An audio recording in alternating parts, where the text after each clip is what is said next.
I spent $16,000 to win 1 million air miles by flying every airline in SkyTeam Alliance. The only thing is, they're absolutely useless. This week, I'm on a mission to finally use them. And somehow, even that went wrong. Now, last year, SAS, Scandinavian Airlines, set a challenge to fly every member of the SkyTeam Alliance. And the grand prize was 1 million air miles. That was enough miles to potentially get me a business class flight to Tokyo, a first class flight to Sydney, Australia maybe, even possibly going around the world. And I boarded a flight here in Houston and set off for a 10-day trip around the world, flying every SkyTeam airline, absolutely exhausted. And after a couple of weeks, I got an email from SAS telling me that I'd finally got my 1 million miles. I'm sitting on over €1 million bonus points in my SAS account right now, and I've not been able to spend a single one of them until now. You see, I think I might have found a way to finally spend these miles. There is only one slight issue though. To spend them, I've got to take a flight to Europe. It's a long story. Hey there, how are you? Oh, sorry, 9. Push back here shortly for on-time departure.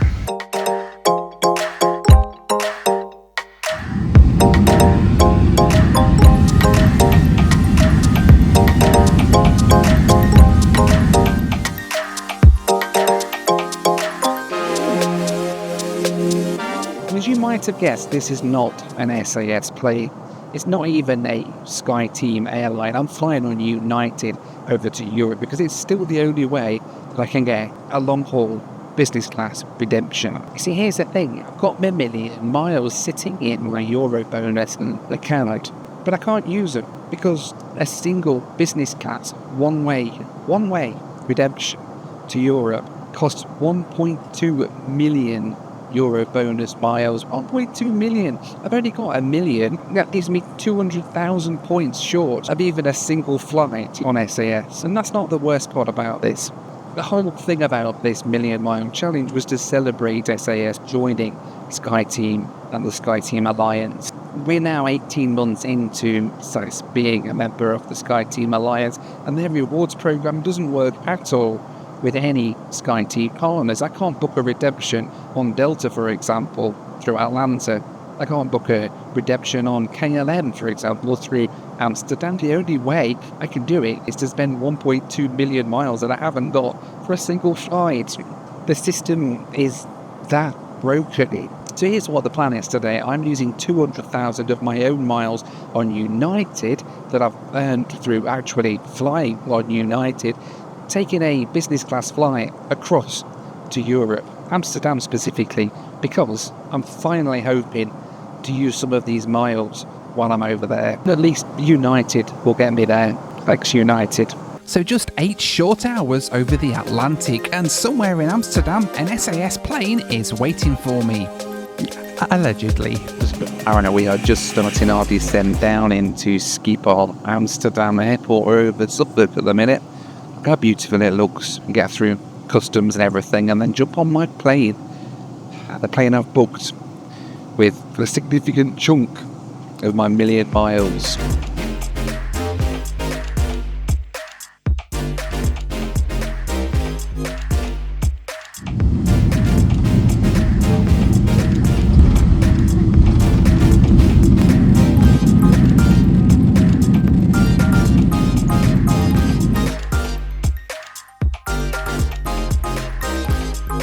Welcome to Amsterdam in the Netherlands, a place I've been to many times before. It's a lovely city, lots of museums and canals and dodgy people trying to sell you illicit substances on street corners. But today I'll be seeing none of that because I've got a plane to catch. A plane to catch with my 1 million miles to a place called Aarhus. It's been a long time coming. So the passport line here at Schiphol is absolutely insane, but they have a short connection lane, which means if your flight's leaving within a certain period of time, you can go and have no queue whatsoever. And half of me is tempted to go back out and sit in a restaurant for half an hour, and then when it's a short connection, I'll be able to get in the short connection lane and there's literally nobody there. Why do people do that? As it turned out, I wouldn't have to game the system after all. Alright, finally through passport control into the EU. They ended up pulling me after standing in that line for like 20 minutes. They pulled me into the short connection line anyway, because my connection became very short. Then I got through and my flight, unfortunately, it's been sassed. 3-hour delay. So it kind of wasn't worth it, although it did get me through that queue a bit quicker. Clearly I've missed my connection to Aarhus in Denmark as well. So yeah, this is going wonderful, isn't it? So given my 3-hour delay, I've decided to come in the KLM lounge, and they do let you in it, even though they're kind of only half members still, it seems, of the SkyTeam Alliance. So let's talk about this redemption. 60,000 miles it's cost me today to take a flight to Aarhus. 60,000, that's a lot of miles on United. I've had transatlantic business class flights for that sort of points before, but 60,000 with SAS gets you a one-way flight to Aarhus, and 3 hours late at the minute. All right, I'm heading down to the gate to get on my plane. It's about 2 hours late at the minute. I only had like an hour and a half connection in Copenhagen to take me over to Aarhus. I don't know whether I'm going to actually get to see Aarhus today. It is SAS. It'd be nice to get Summit for me, million miles, wouldn't it? What followed was the most Schiphol experience Schiphol has ever produced. And somehow it still wasn't the worst part of the day. All that was yet to come. Okay, I am legitimately starting to lose my patience with SAS even more now. So they had me come all the way down to B34, which is the very, very, very last gate on the B pier. And I get down there, and then I got a notification just as I got to the gate saying, oh, we've changed your gate. You're now going from C pier. Of course, the travelators aren't working. So that's gate C8, but that plane is going to Stockholm, not to Copenhagen. I am so confused. What is going on here? That's going to Stockholm. The plane at B34 is going to Zagreb. Where's the plane to Copenhagen? This is crazy. Good morning. I'm going to Copenhagen, and it says it's this gate, but is this the right gate? For now is the gate B35. B35, so right back round there again. Yeah, it's only Okay, I've just literally been there and it said that was a different flight. So. new gate B35. New gate B35. Okay. Well, I head back round there then. So now I've got to go all the way back round to B35. I've just got off a 9.5 hour flight. I'm absolutely exhausted. I can't be doing this. Is Aarhus going to be worth it?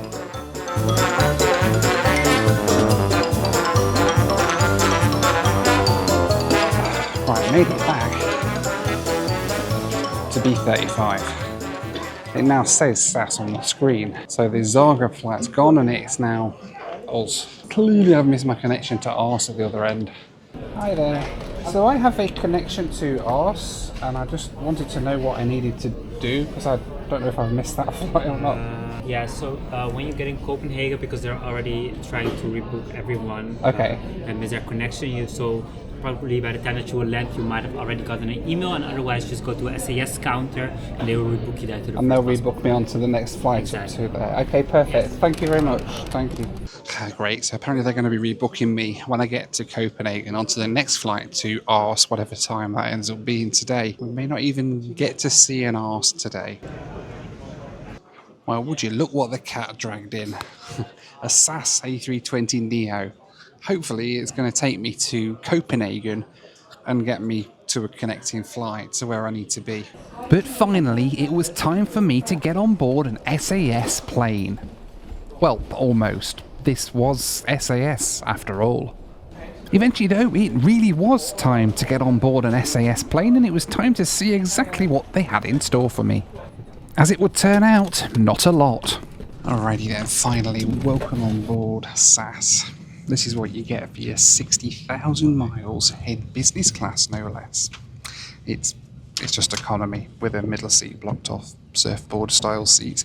You do get a bit of free candy that the previous seat occupant has left behind on the seat at the side of you. So I guess it's not all bad, right? With a 3-hour delay though. I'm just glad to be getting out of here. Passengers, warm welcome aboard and a very good day from the cockpit captain. First of all, we do apologize for the delay. This is due to the fact that we had technical issues with this aircraft this morning in Gdansk. It's delays caused on the early morning technical issue. We are doing our absolute best. However, Amsterdam Schiphol is not the place where you really gain any lost time. With the doors finally closed, it looked like after a year of planning, my reward flight on SAS was finally about to take off, until Captain Happy came on with more words of encouragement. We're in the queue, a lot of outbound traffic at the moment. As it looks now, our time in the queue is that we can expect to push back in 9.5 minutes from now at time 28 Eventually, mercifully, we finally pushed back from the gate to get on our way to Denmark.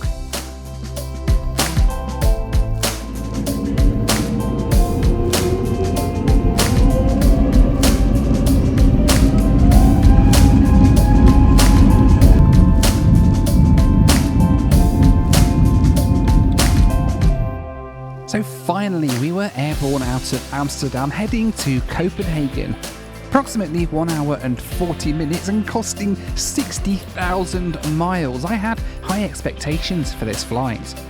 Expectations that were, well, to be completely honest, slightly dashed once I saw the onboard lunch service. It was basically just ham and cheese. Eventually though, the grey cloudy skies of the Netherlands gave way to the grey cloudy skies of Denmark, and we began our approach down into Copenhagen Airport. Leg one complete though, and 3 hours late I arrived into Copenhagen, where it was time to find out how SAS were going to get me out of this pickle and get me on my way to Aarhus. Thank you. We have made it to Copenhagen, Denmark. Now time to see if there's any chance of me making it to Aarhus today. I'm not holding my hopes up. Well, it seems like I might be in luck because my phone's just dinged as I was walking to the transfer centre here in Copenhagen to tell me that they've moved me to another flight to Aarhus later on today. It's in 2 hours time from here. It's now on an ATR. So I've got 2 hours to kill here in Copenhagen. Wonderful, wonderful Copenhagen. Let's go and find a lounge. I hope I don't fall asleep. So at least I've got time to come in the lounge here at Copenhagen now.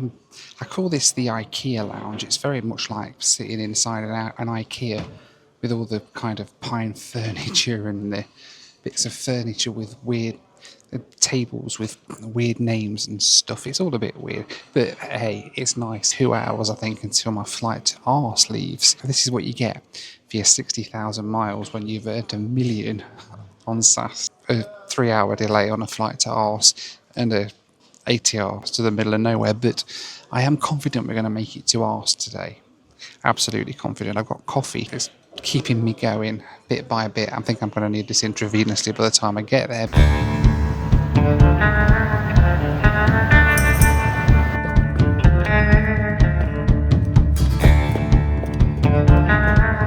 You know, they say folks around here in Texas like nothing more than riding a bull. But me, I'm not so sure. I do declare, why go bull riding when you can go shark surfing?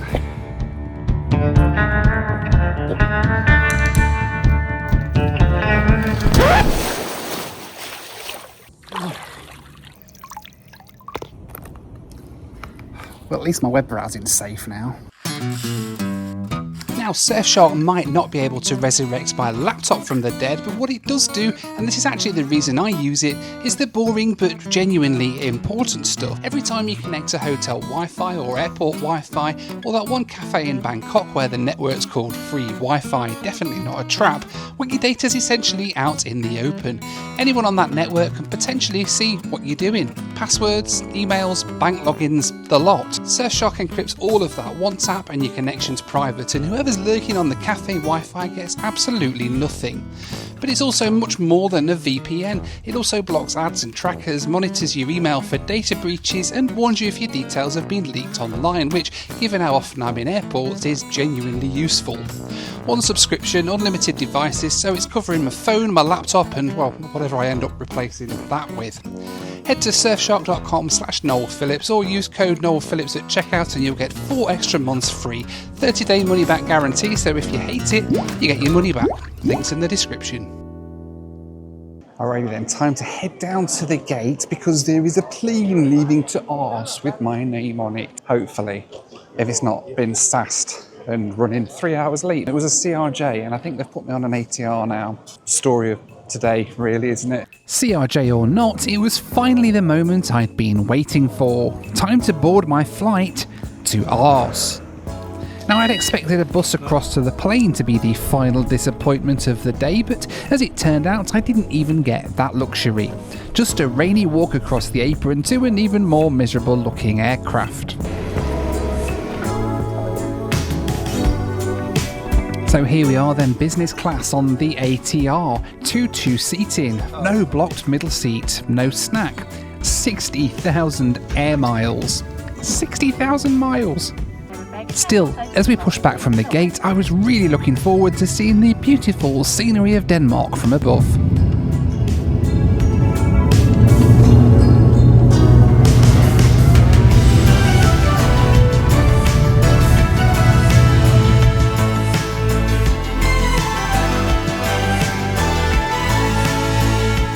I was just glad to still be awake to witness the breathtaking scenery of Denmark, or rather the inside of a Danish cloud. And then, after a year of planning, $16,000, a million air miles, 3 airlines, 4 delays, 2 gate changes, a rainy walk across Copenhagen and 1 ATR, I'd finally made it. To Aarhus.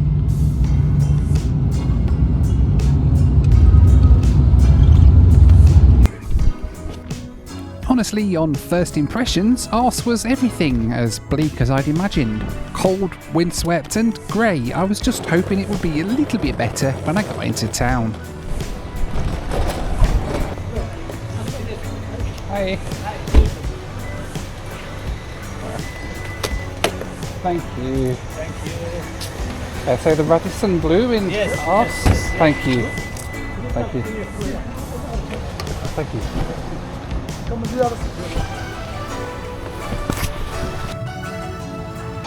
Well, here we are then, welcome to Aarhus. First impressions, it's every bit as miserable as the name would suggest. It's not exactly the Eiffel Tower of Paris, the canals of Venice or anything like that, is it? It's got a little though.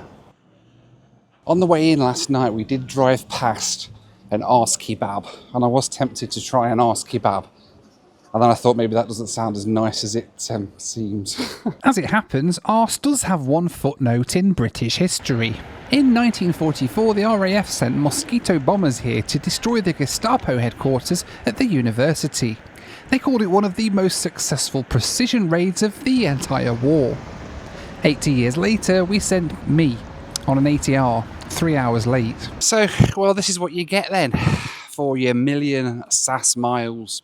$16,000, 20 flights all around the world in 2 weeks, 1 million miles in my account, and you end up here in Aarhus. The miles aren't all gone, by the way. I've still got 940,000 of the things sitting in my phone like an expensive screensaver because, well, there's still no way to use the rest of them unless you want to come here 15 times. I wouldn't recommend it. But the thing is, though, these miles got me something that money can't buy. A trip to Aarhus and 250 euros in compensation from SAS for being late. So I suppose there's that. Thank you so much for watching and I'll see you on the next one. Hopefully somewhere other than Aarhus. Bye for now.